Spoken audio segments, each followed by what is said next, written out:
wake up. Urian did get some good buffs and still does some mad ass damage. Although I will say the delay on the Aegis making it a little bit harder to whiff punish with is probably actually the biggest nerf to the Aegis and the biggest nerf to Urian. The EX headbutt, he could have actually survived the EX headbutt nerf if Aegis still was able to whiff punish by itself. Now you always have to hit a button before you whiff punish.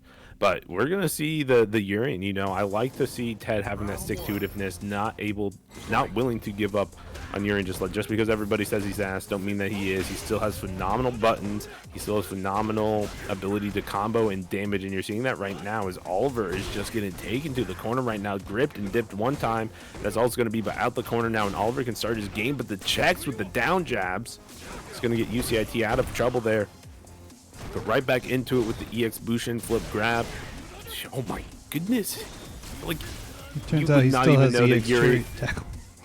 You would literally not even, I mean, it's like what, 7 to 9 frames across the entire screen, even on trade. Look at the chunk that it did. Unfortunately left him with a pixel, but UCIT coming in with the stand medium kick, going to be able to go over a bunch of lows and just go so far that any button getting pushed there is just kind of in a rough situation. And I really like how Ted's showing that, you know, despite the few nerves that Urian got, you can still do plenty of mad damage with them. Right, they gave a kind of a reason to use V-Skill 1. They made him a little bit more fair, I think. I think Urian before was just too good, but now we're just seeing it. Raw Urian action, just pure normals, pure confirms, and you just gotta deal with it if you're Oliver, who's just maybe not accustomed to fighting the new Urian at all, or at least the style of Urian that UCIT is bringing right now. But don't matter what their style is when you're running your set play so strong right now. Oliver just going in right now, but the EX headbutt's actually going to move a decent distance away. Going to get UCIT away from the situation, but the medium kick checking the EX cherry tackle. Now you have to be careful for the Aegis activation. You didn't break, and that means you're eating a fat combo. It's not going to be enough to kill, but you're in one-touch situation, and you better not get thrown. I was saying it before. I couldn't get the words out fast enough. I knew the throw was going to happen. That's all I can say. It's a decent call. I mean, you put that up Aegis there, you were literally just looking to throw your opponent there. Round 1. All right, so now we are fully down to our top 8 situation. UCIT is trying to make sure that he stays in this to fight against me next, but Oliver wants this run back from the pre-tournament. He's not going to go down without a fight. Couldn't get the grab, the V-shift just to get away, and the sun's going to go down here, but might not even see an Aegis out of UCIT if he gets done here. Yeah, going to V-shift again, and now he's definitely not going to get Aegis without a crush counter or using some more of that V-skill 1. All right, Weasel was called, but good fireball on the interrupt. We got the V-Skill 1 charge, but you have to be able to use it to get most of the effect of it. The back throw, we still have like a pixel chance that UCIT gets his V-trigger, and there it is. Going to get the punish there too. Counter hit. You're going to go coast to coast right now. I guess mid-screen to coast. You know, it's coast to coast if you count the Gulf Coast, all right?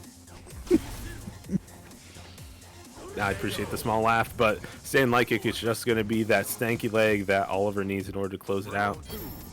This is a first of 3-2, by the way, so there's plenty more Zeku Urian action coming your way. And going to check the dashboard with the crouched light, go for the Bushin flip cross up. Going to find the hit there and get a counter hit too, but the bust out from UCIT, and by bust out I just mean taking up the entire screen with our hitbox. No remorse for it either. And now you think, you know, when you're just so tired of dealing with EX cherry tackle on the ground that you just start jumping at Urian, because like surely he'll try to EX cherry tackle or something and I can just jump at him, and then you get hit with like crouch fierce headbutt into crouch fierce and you know, 300 damage. Then you try to jump out of the corner and you get EX shoulder tackle, and then you know the V shift, you can't get any of your pressure. If you're Oliver right now, this is super frustrating, but finding the counter hit conversion, max range, gonna get the pressure here too after the Weasel. Pop, go the Weasel because the Weasel go pop, and UCIT losing the last of that life bar. Oliver popping the last of his meter. Do you think we see the change to Luke? ¿Qué te pasa? Do you think we see him change to Luke? Dude, do I think I see him change to Luke? I don't think so. This Urian performance was still not bad. It came down to the wire in that second round there, and it could have gone either way. And after winning the first round too, yo, he called out the jump with the up fireball and just got the charge off of it too. Unfortunately, couldn't get a good follow-up situation for himself, and that's going to give Oliver a chance to stack some damage here. But if you're Oliver, you have to be careful about how you're calling things here. There is that armored headbutt. I say as it comes out, going to do a little bit of damage and give Urine a good situation for themselves to get out of this corner. And that's exactly what you see UCIT do here, trying to recover some of that gray life too. But Oliver, for the most part, was able to keep a lot of it on there, but finally getting taken off with the throw into the counter hit. Fierce too. That's an excellent conversion there. Excellent understanding of the situation. Now just one more for the kill. Oh no, needs another. No, the throw wasn't enough. Gonna reset, and the EX headbutt's not even invincible, and it's still blowing shit up. But now we get the tech. We back up behind the mirror. You don't want it behind you at all. Now we get the bomb check, and it's good that Ted realized he has to block that. That bird does do damage, just like how that kick has that lingering hitbox just a little bit, and that's going to put Oliver up in the rounds count finally. Let's see if UCIT has anything to say about it.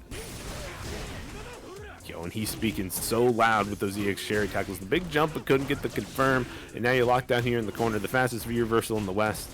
It's going to be the Zeku V reversal, but we are chilling out here in this corner. It just does not seem like Oliver can get out of this corner, but it also doesn't seem like Ted can punish these Zantos. Not able to get the DP, had to dash 2 times, so a little bit too slow in that situation. But you still see Oliver trying to get something started here. He gets the run into slide, gets the back throw, gets the DP after stand switch, gets the EX run stop into throw, throws him again, and now just one more. Thankfully, the overhead is blocked. Ted having some semblance of a defense here, but you know, Oliver's trying to build up to that super. No, he spins one of those bars. The booster ship not going to do it, and now you're just kind of stuck here. The meter was spent on the EX cherry tackle to get the second Aegis out, but it still seems like a super rough situation here for Ted. He has to make the world and the moon happen here, but the big jump on the crouch fear is possible. Anti-air, one more for the kill. The slide finally connected on some of the last active frames. Is going to spend the last of that V-trigger, the second one that he got in this round in order to get the back throw, and that's going to put Oliver up 2-1. You kind of got to feel for him just a little bit, because he was just one situation from getting that round. Nah, fuck that, man. That was my one F-bomb, so if I say any more, then we're officially 18 plus. But, or excuse me, 17 plus? How old do you have to be to watch R-rated movies? 17? I think yeah, 17. It doesn't matter. But, man, this has been a fire match so far. It's been interesting to see. It's not... I can't say either side's been winning consistently. It's just been like this slugfest back and forth. Oliver's at least turning things around right now a little bit. Gets a counter to confirm into the sweep. Has his corner confirmed. Going to get another one. Didn't spin the meter. So now he has to find this next situation.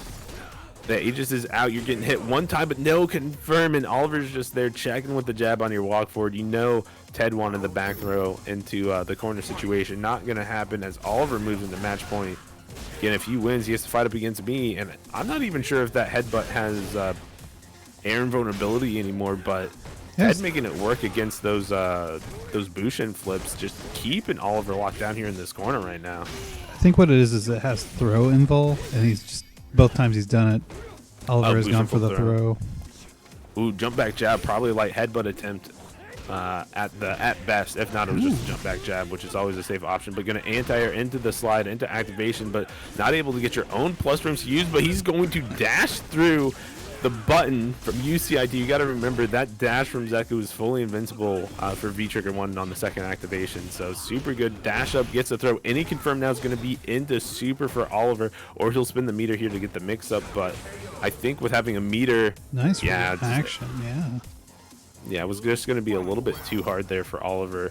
UCIT knows the best chance that Oliver has to make a comeback is to get some shenanigan into the Bushin flip. So was willing to just bet the farm there that there was some sort of Bushin flip coming, instant jump jab on the confirm on the situation. Oh my goodness, and just wanted away from that medium kick, tried to check on it, but this is unfortunately getting counter hit instead, and now we're just V-shifting. I got the hiccups right now. Oh my goodness, target combo. Toss him up one time. Has critical art again. Spins a bar of it to keep the pressure. Do it again. No, keep him in the corner. Chase down the V-shift, and this is going to be plenty to kill. Even had some gas left in the tank if he wanted it, if he did a stance switch, but that's going to be Oliver moving forward in loser sign. He'll have to fight up against me a little bit later. But 3-1 against UCIT is no joke. I'm honestly a little surprised after the third game where Oliver went up 2-1 that Ted didn't switch to Luke there just for the...